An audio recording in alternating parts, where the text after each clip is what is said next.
Chicos, qué bendición poder estar juntos alrededor de la preciosa palabra de Dios, viviendo un milagro porque, pues, es escrito, no hay quien busque a Dios, ni siquiera uno, pero el hecho de que tengamos oídos para escuchar la voz de Dios es que Jesús dice, vendría la hora, y ahora es, cuando los que estuvimos algún día muertos, escucharíamos la voz de Dios, y los que la escuchásemos, viviríamos, y bueno, pues qué bendición. ¿Les parece si hacemos una palabra de oración? Pero antes, abramos nuestras Biblias en el capítulo 1 de Romanos, comenzando en el verso 18. Romanos 1:18, si siguen la lectura conmigo. Porque la ira de Dios se revela desde el cielo contra toda impiedad e injusticia de los hombres que detienen con injusticia la verdad. Porque lo que de Dios se conoce les es manifiesto, pues Dios se lo manifestó. Porque las cosas invisibles de Él, su eterno poder y deidad, se hacen claramente visibles desde la creación del mundo, siendo entendidas por medio de las cosas hechas, de modo que no tienen excusa.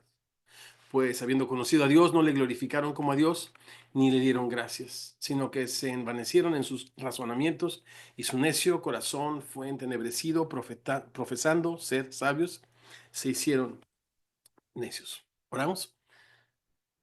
Señor precioso, gracias por este momento tan precioso alrededor de tu palabra, literalmente a tus pies, Señor, deseosos, hambrientos de escuchar tu voz. Abre, Señor, nuestros ojos para que veamos en tu palabra las maravillas de tu ley y contemplando, Señor, en ella tu gloria como en un espejo, sigamos siendo, Señor, transformados como tu imagen por tu espíritu, es lo que oramos tus discípulos en el precioso nombre de Jesús, quienes decimos así sea. Amén y amén. Pablo ha expresado claramente en su introducción no solo su deseo de ir a Roma para anunciar el Evangelio de Jesucristo, sino también algunas de las razones más poderosas para hacerlo. Una de ellas es que, pues esto, el Evangelio es poder de Dios para salvación a todo aquel que cree.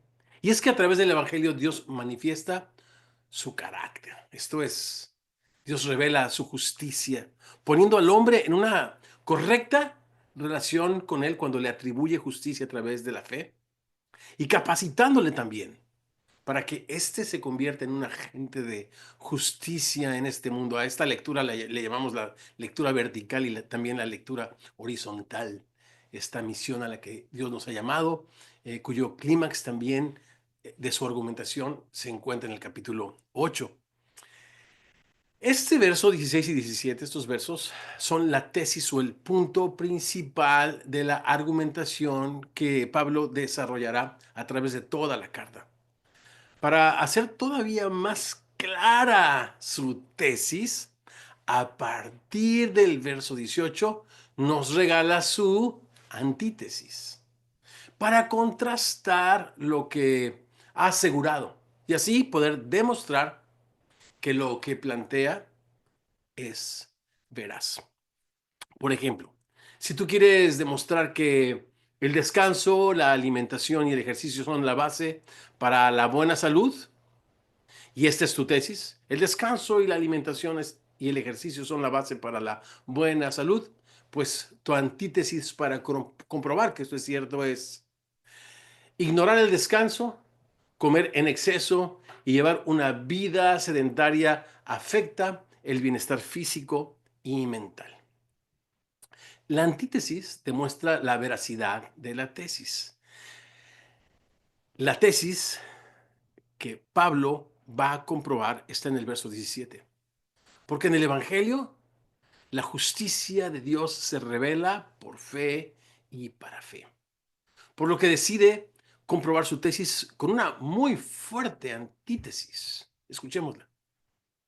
Porque la ira de Dios se revela desde el cielo contra toda impiedad e injusticia de los hombres que detienen con injusticia la verdad. Verso 18.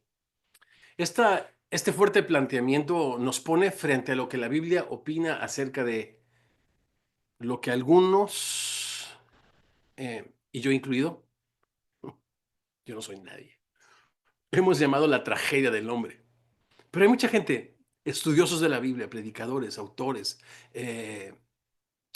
eruditos, personajes históricos que han hecho una extraordinaria contribución a la iglesia cristiana, llaman a esta porción la tragedia del hombre. Y la pregunta es, ¿en qué consiste la tragedia del hombre? ¿Cómo se presenta? ¿Cuáles son sus consecuencias? Ese texto, versos 18 al 32, lo vamos a partir en dos partes, porque hay mucho que platicar, la verdad, y hay algunos temas que no aparecen constantemente en el texto, en el Nuevo Testamento incluso, y que vale la pena tomarnos el tiempo para reflexionarlos, ya que vamos verso por verso, capítulo por capítulo. Muy bien. La tragedia del hombre, primera parte, versos 18 al 22. La tragedia del hombre, en primer lugar, es deshonrar a Dios. Permítanme leer esta porción nuevamente. Que la ira de Dios se revela desde el cielo contra toda impiedad e injusticia de los hombres que detienen con injusticia la verdad. Yo siento que esta porción, todo este capítulo, se explica a sí mismo. No hay de verdad mucho que añadirle. Su argumento es lógico y es muy claro y es progresivo. O dicho de otra manera, es decadente, regresivo, ¿no? Disruptivo. Eh, Otra vez, la ira de Dios se revela desde el cielo contra toda impiedad e injusticia de los hombres que detienen con injusticia la verdad, porque lo que de Dios se conoce les es manifiesto, pues Dios se los manifestó. Pero las cosas invisibles de Él, su eterno poder y deidad, se hacen claramente visibles desde la creación del mundo, siendo entendidas por medio de las cosas hechas de modo que no tienen excusa. Pues, y acá está la tragedia del ser humano. Habiendo conocido a Dios, no le honraron, no le glorificaron como a Dios, ni le dieron gracias, sino que se envanecieron en sus razonamientos y su necio corazón fue entenebrecido. Y esto lo hicieron porque profesaron ser sabios y haciéndolo se hicieron los más necios. ¿Te has preguntado por qué el mundo actualmente vive sin esperanza? En medio de todo el acervo cultural del cual el hombre puede jactarse, su increíble e impresionante, ¿verdad? Eh, Tecnología, el hombre está siendo testigo de su propia destrucción. Parece que cada esfuerzo que él hace para coronarse como el amo y dueño del mundo donde vive, todo lo que logra es en deterioro de su esencia. Y también en frustración o frustrando todos sus planes y sueños de grandeza.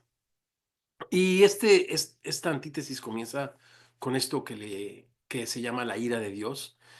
Y vamos a dedicar 2 semanas para ver textos preciosos y poder tratar de entender un poco mejor a lo que Pablo y la Biblia se refiere con la ira de Dios. La próxima semana, con la ayuda de Dios, estaremos hablando, leyendo algunos textos en Apocalipsis, en Isaías. Pero bueno, lo primero que podemos decir es que en medio de todas esas tragedias que el hombre enfrenta, la más terrible de todas es la que está justamente al pie de esta argumentación. ¿Cuál es? La ira de Dios, ¿no? Es como cuando tienes un problema con cualquier persona, pero no con tu esposita. O sea, en mi caso, tener un problema con mi esposita es tener verdaderamente un problema. Y yo quiero paz. A paz nos ha llamado el Señor. Y prefiero que me suban la renta. Prefiero que me choquen el carro a tener un problema con mi esposita, ¿no? Sinceramente, por muchas razones. Y si me pongo de cursi, pues una de ellas es que 37 años me ha dado bien, como dice Proverbios 31, y no mal todos los días de su vida. Y yo no quisiera lastimar un solo momento, un solo día su corazón. Pero también por otras razones. Miren, por miedito. 5 razones. Por Cinco cinco razones, razones. por 5 razones decimos los mexicanos. Miedito. Ok. Pues un poco siguiendo esta idea, vaya tragedia. Tiene el ser humano un problema con Dios, con la ira de Dios. ¿Qué es la ira de Dios? ¿Acaso Dios es víctima también como el ser humano de sus pasiones? ¿Está enojado Dios con el ser humano? Esta es una de las argumentaciones principales en y a través del libro de Job, ¿no? Job, al sufrir todas estas calamidades, automáticamente se sintió enemigo de Dios, ¿no? Y los amigos solamente le dieron vuelta a la misma moneda. No, no, no. Dios no es su enemigo, tú eres su enemigo, ¿no? Y al final del día, pues Dios muestra su sabiduría de una manera preciosa y parte de los textos, curiosamente, eh, que Job presenta al final de su increíble libro, los presenta Pablo en el capítulo 11 como parte de su argumentación. Pero bueno, la pregunta es, ¿está enojado Dios con el ser humano? ¿Acaso es su enemigo? Más que un fenómeno psicológico de estado de ánimo, ¿no? A lo que Pablo pueda referirse en cuanto a que Dios se enciende de ira, es esta imagen o símbolo usado en el Antiguo Testamento para describir la retribución o el pago que el ser humano adquiere como resultado de darle la espalda a su Dios.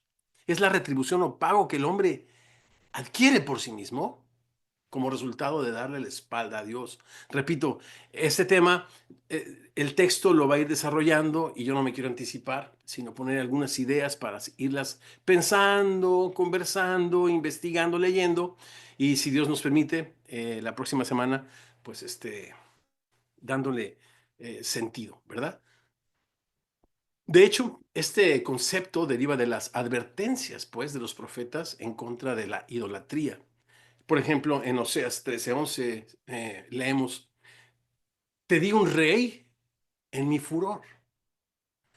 Y no fue otra cosa sino que Israel tuvo el rey que pidió. Adquirió este rey que al final Dios terminó dándole en su ira, ¿no? O Sofonías 1:14 y 15 que dice, cercano está el día grande del Señor, cercano y muy próximo. Es amarga la voz del día de Jehová. Gritará allí el valiente.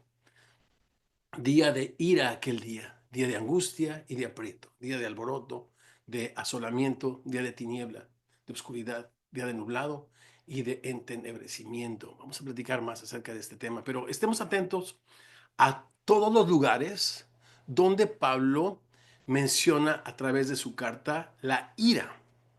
Porque la ira es uno de los megatemas o grandes temas que Pablo desarrolla a través de su carta. Algunos de nosotros estamos desarrollando esta idea de, una vez que aceptamos el reto romanos, ¿cuál es el reto romano? Sentarte con tu esposita o con alguien de tu familia o con alguien de semilla virtual, con alguien de esta comunidad, por espacio de una hora y leer Romanos como lo que es una carta de principio a fin para tener este sabor de boca que nos deja la primera lectura. Pero algunos de nosotros hemos decidido leer más veces, más veces. De hecho, hay un grupo que se reúne los viernes para hacer una lectura y revisar algunas de estas actividades.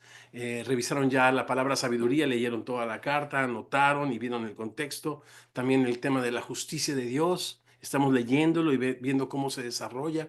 Y ahora, este tema de la ira, repito, es un tema en sí mismo, así como Pablo lo desarrolla en la carta. Entonces, más que una definición de diccionario expositivo que alguien más pudo haber escrito, porque no nosotros, como los discípulos de Berea, ¿no? Hechos, ustedes saben, 17:11, comprobamos que estas cosas son así por nosotros mismos.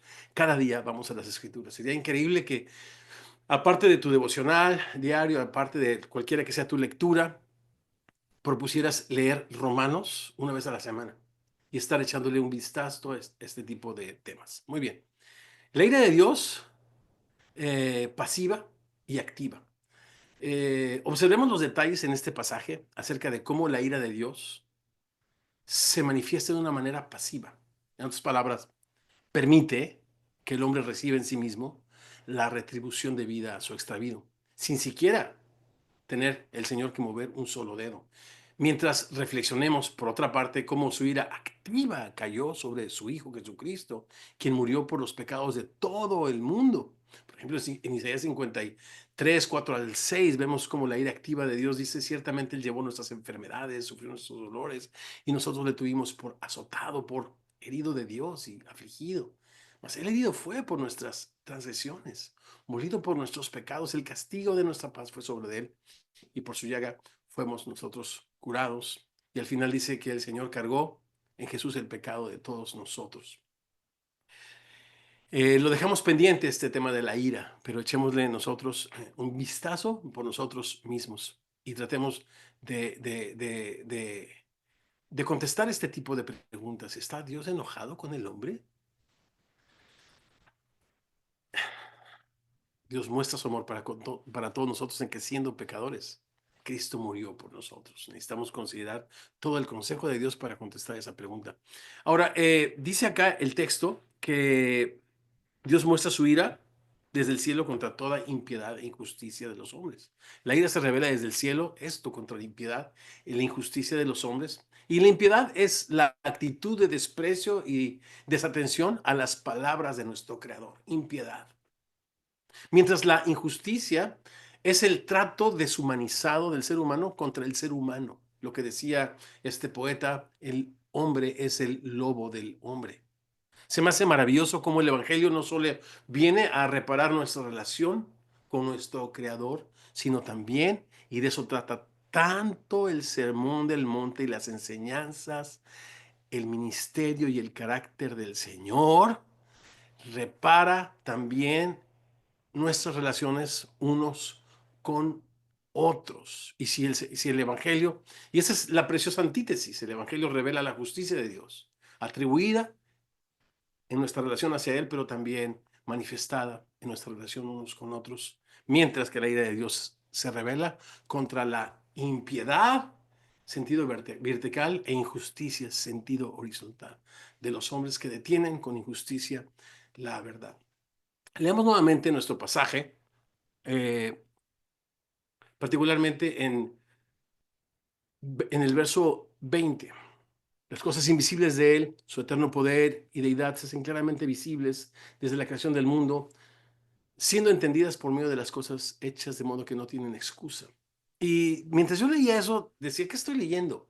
¿Estoy leyendo Génesis o estoy leyendo Romanos? Como en el Edén, cuando el árbol de la sabiduría y del conocimiento del bien y del mal estaba al alcance del hombre, de la misma manera, el ser humano todos los días está expuesto a la verdad y de alguna manera tiene acceso a este árbol de la sabiduría, del conocimiento, de una revelación natural que Dios, a través de su creación, le da al ser humano, a quien hace responsable en su conciencia, repito, de la revelación misma de Dios.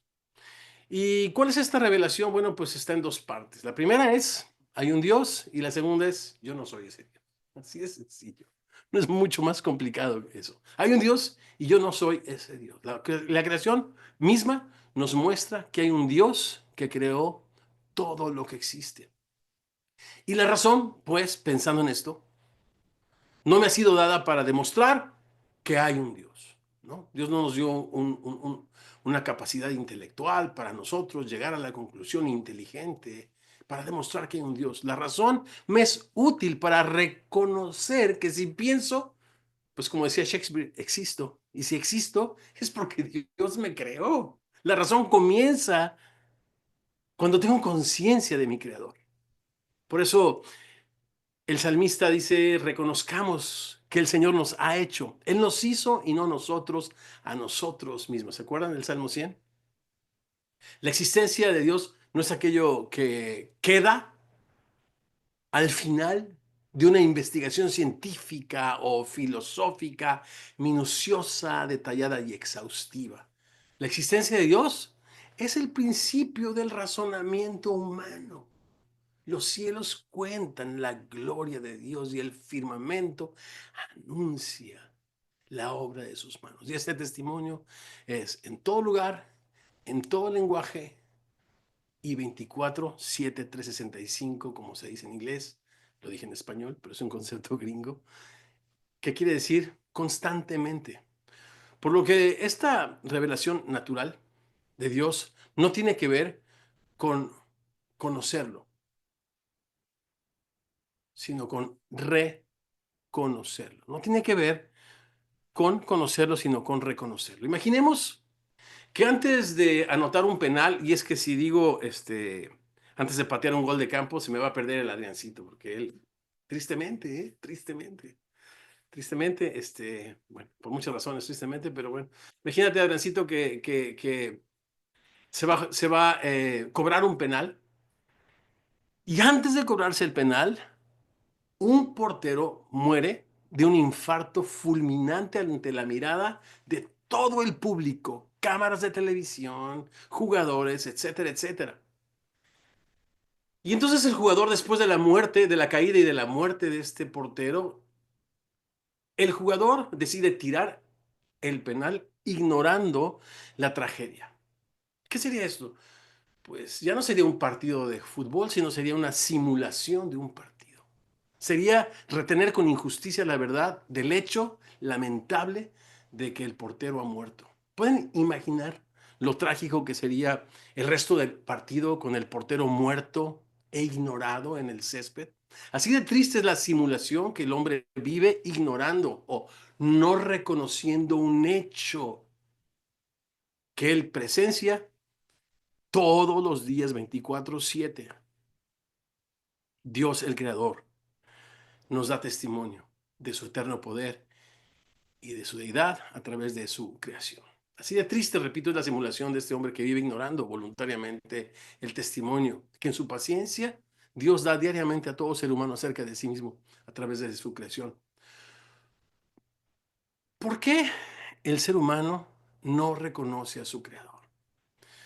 Es muy sencillo y muy triste, porque si hay un creador, entonces todos somos responsables ante nuestro creador. ¿No es así? Y esa autodestructiva carrera hacia nuestra supuesta autonomía se acabaría. Pero por eso el ser humano ha decidido no reconocerlo. Claro que lo conoce. Según este texto, lo que de Dios se conoce, Dios se lo ha manifestado al hombre. Su eterno poder y deidad es claramente visible desde la creación del mundo, siendo entendido por medio de las cosas hechas, de modo que el hombre es sin excusa. El hombre es sin excusa. Esta pues es justamente la tragedia del ser humano. Leamos el verso 21. Pues, habiendo conocido a Dios, no le ha reconocido. Habiendo conocido a Dios, no le ha glorificado como a Dios, ni le ha dado gracias, sino que se ha envanecido en sus razonamientos y su necio corazón fue entenebrecido. En el lenguaje bíblico, glorificar a Dios es reconocer su presencia en medio nuestro. ¿Cómo ha resonado en mi corazón esta verdad?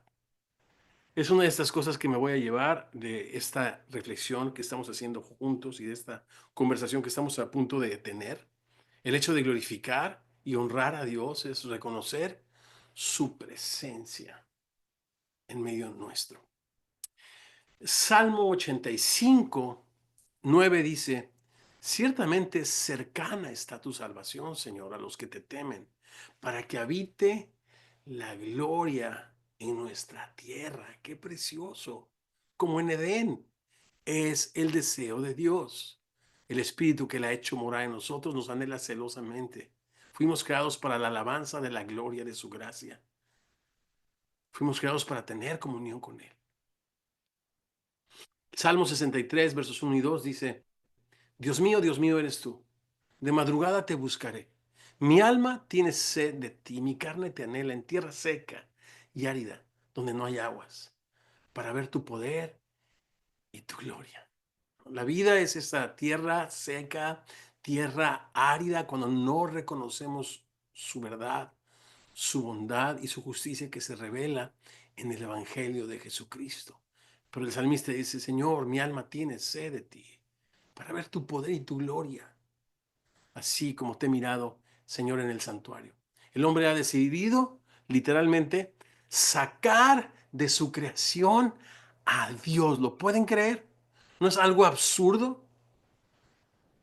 El ser humano hemos deshonrado a nuestro Creador con el exilio. El exilio de nuestros matrimonios, de nuestras familias, de nuestros negocios. ¿Podría existir el exilio de su iglesia? No quiero que intervenga, Señor, en mi matrimonio. Déjame vivir mi vida como a mí me parezca. ¿Qué parte de mi ministerio, Señor, no te quedó clara? Hemos exiliado al Señor, pero honrarle y darle gloria es invitarle a que sea el Señor dueño y amo de todo lo que somos y todo lo que tenemos. Poder disfrutar de esta hermosa comunión, como dice Habacuc 2, hasta que la tierra sea llena del conocimiento del Señor, como las aguas cubren el mar. Leamos juntos cómo se revela pasivamente la idea de Dios sobre la humanidad que sistemáticamente niega lo más esencial de la vida, a su creador. Verso 21. Pues habiendo conocido a Dios, no le reconocimos, no le dimos, no le glorificamos o no le glorificaron como a Dios, ni le dieron gracias, sino que se envanecieron en sus supuestos razonamientos, vanidades hueco, o sea, abrazaron razonamientos huecos, sin fundamento y sin sentido, y su necio corazón ha sido entenebrecido. Profesando ser sabios, se han hecho necios. Dice el Salmo 14, verso 1, es famoso, muy citado, y este día está por toda la Biblia. Dice el necio en su corazón, no hay Dios. Profesando ser sabios, se han hecho necios, negando lo más evidente de la existencia a nuestro Creador. El necio corrompe su razonamiento negando el testimonio más elemental, porque sencillamente, repito, quiere vivir como le da la gana. Vamos a repasar rápidamente lo que en este capítulo aprendemos acerca de lo que se conoce como la revelación natural. La revelación especial de Dios para su pueblo, pues está en su palabra, ¿no? Ahí Jesús dice que su palabra da testimonio de él. Ahí tenemos una revelación especial, pero la revelación natural de Dios tiene por lo menos cuatro características. Y una de ellas, la vimos acá, es universal. Es para todo aquel que tenga raciocinio elemental. En segundo lugar, es limitada, porque solamente nos revela los atributos básicos de Dios, su eterno poder y deidad, ¿no? Digo, a mí también se me hace esencial eh, su misericordia, su amor y su paciencia. Pero a veces pudiera ser no tan elemental en esta parte de su revelación natural. Pablo hace referencia a atributos básicos y entonces por eso decimos que es limitada su revelación. En tercer lugar, pues nos da una revelación o un sentido del bien y del mal. No llegaremos al verso 32 en esta ocasión, pero se los leo rápidamente, es parte del contexto. Y dice, quienes habiendo entendido el juicio de Dios, que los que practican tales cosas son dignos de muerte, en otras palabras, un sentido del bien y del mal, no solo las hacen, sino que también se complacen con los que la practican. Pero en cuarto lugar, esta revelación natural es condenatoria.